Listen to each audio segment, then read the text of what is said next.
പ്രസ്താവന നടത്തുന്നത് അങ്ങേയറ്റം അനുചിതമാണ്. അത് ഈ നാട്ടിലെ ജനങ്ങളെ അധിക്ഷേപിക്കലാണ്.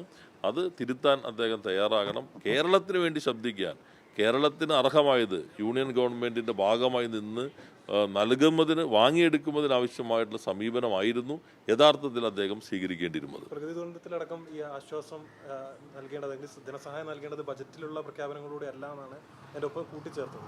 അല്ല, അതിന് മുമ്പ് നൽകിയിട്ടാണെങ്കിൽ കുഴപ്പമില്ല. ഇതൊന്നും നൽകാതിരുന്നിട്ട് ഇതെല്ലാം അവസരം എന്ന് പറയുന്നത് ആളുകളെ വിഡ്ഢികളാക്കലല്ലേ. ഒരു രൂപ പോലും ഇത്രയും കാലം നൽകിയിട്ടില്ല.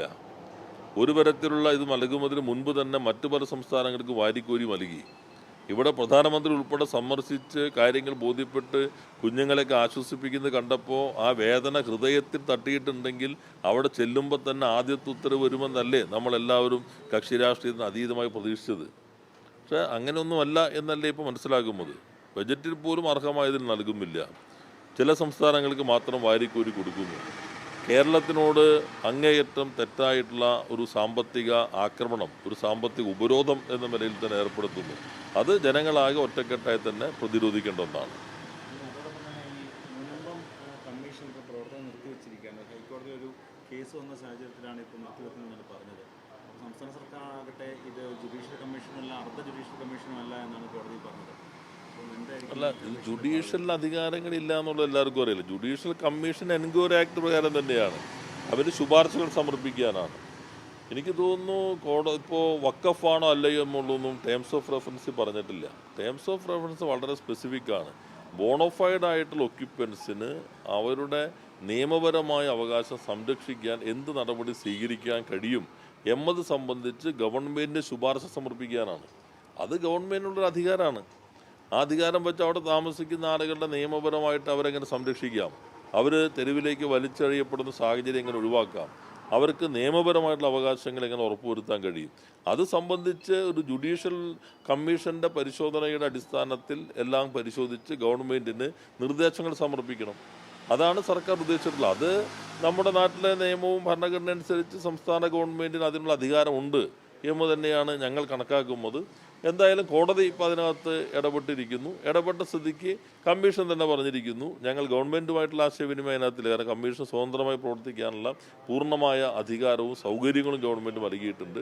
കമ്മീഷൻ നയിക്കുന്നത് ഒരു ആക്ടിംഗ് ചീഫ് ജസ്റ്റിസ് ആയിരുന്ന ഒരാളാണ്. അപ്പോൾ ഹൈക്കോടതി ഇടപെട്ട സ്ഥിതിക്ക് അദ്ദേഹം ഇപ്പോൾ ഒരു പരാമർശം നടത്തിയതായി മാധ്യമങ്ങളിലൂടെ കണ്ടു. എനിക്ക് തോന്നുന്നു എത്രയും പെട്ടെന്ന് തന്നെ കോടതി തന്നെ വ്യക്തത വരുത്തേണ്ടതാണ് അക്കാര്യത്തിൽ. ഞങ്ങൾ നിൽക്കുന്നത് മുനമ്പത്ത് താമസിക്കുന്ന ജനങ്ങളുടെ അവകാശം, വർഷങ്ങളായി താമസിക്കുന്ന സാധാരണക്കാരായ മത്സ്യത്തൊഴിലാളികളെ ജനങ്ങൾ അവരുടെ അവകാശം സംരക്ഷിക്കാൻ കഴിയണം. അതിന് സർക്കാരിന് എന്ത് ചെയ്യാൻ കഴിയും നിയമപരമായി എന്നത് അതിനാവശ്യമായ റെക്കമെൻഡേഷൻ, ശുപാർശകൾ നൽകാനായിട്ടുള്ള ഒരു കമ്മീഷൻ, അത് വളരെ സ്പെസിഫിക് ആയിട്ട് തന്നെ ആ ഓർഡറിനകത്തുണ്ട്, TOR-നകത്തുണ്ട്, ടേംസ് ഓഫ് റെഫറൻസിനകത്തും വളരെ വ്യക്തമാണ്. അപ്പോൾ അത് സംബന്ധിച്ച ആശയക്കുഴപ്പത്തിൻ്റെ കാര്യമില്ല. എന്തായാലും കോടതി പെട്ടെന്ന് തന്നെ തീരുമാനമെടുക്കട്ടെ. ഈ സർക്കാരിൻ്റെ ഒരു അടിയന്തര ഇടപെടലാണ്. സാങ്കേതികമായിട്ടാണെങ്കിൽ ഇത് നിർത്തിവെക്കേണ്ട ഒരു സാഹചര്യമുണ്ട്.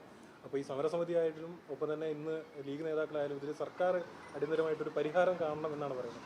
അതിപ്പോൾ വഴി പോകുന്ന എല്ലാവർക്കും പറയാം പരിഹാരം കാണണം. ഇപ്പോൾ പരിഹാരം കാണാൻ കോടതി തന്നെ ഇതിനിടയിൽ പരാമർശിച്ചുകൊണ്ട് പറയുകയാണ് ഇത് വഖഫാണ് എന്ന്. ഇപ്പോൾ ഇതിനിടയിൽ തന്നെ പരാമർശിച്ചിരിക്കുന്നു.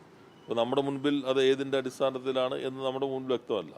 അപ്പുറത്ത് വേറെ കേസ് ലീഗിൻ്റെ തന്നെ ആളുകൾ തന്നെ വഖഫ് സംരക്ഷണ സമിതി എന്ന പേരിൽ അവർ കേസ് കൊടുക്കുന്നുണ്ട് വേറെ വശത്ത്. ഇതെല്ലാം നിൽക്കുമ്പോൾ വഖഫ് ആണെങ്കിൽ അല്ലെങ്കിലും അവിടെയുള്ള ആളുകൾക്ക് ഞങ്ങൾ പറഞ്ഞത് എന്താണ്, വഖഫ് ഭൂമി ആകാം, അല്ലാതിരിക്കാം, ഏതാണെങ്കിലും വർഷങ്ങളായി അവിടെ താമസിച്ചുകൊണ്ടിരിക്കുന്നവരുടെ ബോണോഫൈഡ് ഒക്യുപ്പൻസ് ആയിട്ടുള്ള ആളുകളുടെ നിയമപരമായ അവകാശം പൂർണ്ണമായും സംരക്ഷിക്കണം. അതിനിപ്പോൾ യഥാർത്ഥത്തിൽ അവർ ചെയ്യേണ്ട കോടതിയുടെ സമീപനത്തിൽ അവർ പെട്ടെന്ന് തീരുമാനം ഉണ്ടാകണം എന്നല്ലേ പറയേണ്ടത്. അല്ലാണ്ട് സർക്കാരിന് ഇപ്പോൾ കോടതി തീരുമാനം എടുക്കുമ്പോൾ കമ്മീഷനെ വിളിച്ചിട്ട് നിങ്ങൾക്ക് കോടതി പറയുന്ന നോക്കേണ്ടതില്ല എന്ന് സർക്കാരിന് പറയാൻ കഴിയില്ല. എല്ലാവരും ഭരണഘടനാ സംവിധാനങ്ങളായി പ്രവർത്തിക്കുന്നതല്ലേ. അപ്പോൾ ഞാൻ പ്രതീക്ഷിക്കുന്നത് കോടതി തന്നെ പെട്ടെന്ന് ഇത് പരിശോധിച്ച് ഈ പ്രശ്നത്തിൻ്റെ ഗൗരവം മനസ്സിലാക്കി അതിവേഗത്തിൽ അതിനകത്ത് വ്യക്തത വരുത്തും. അല്ലെങ്കിൽ തന്നെ സാധാരണ യുക്തിക്ക് വരുന്ന ചോദ്യം, ഒരു കമ്മീഷനെ നിയോഗിച്ച് കമ്മീഷൻ്റെ പ്രവർത്തനം 1-2 മാസം കഴിയുമ്പോൾ പെട്ടെന്നൊരു ഹർജി വരികയാണ്. അപ്പോൾ സാധാരണഗതിയിൽ ചോദ്യം ഉയർന്നു വരും, എന്തേ നിങ്ങളിപ്പോൾ ഹർജിയുമായിട്ട് വന്നത് എന്നൊരു ചോദ്യം സ്വാഭാവികമായിട്ടും ഉയർന്നു വരേണ്ടതാണ്. അത്തരം കാര്യങ്ങൾ ബഹുമാനപ്പെട്ട കോടതി പരിശോധിക്കുമെന്ന് തന്നെയാണ് ഞാൻ പ്രതീക്ഷിക്കുന്നത്.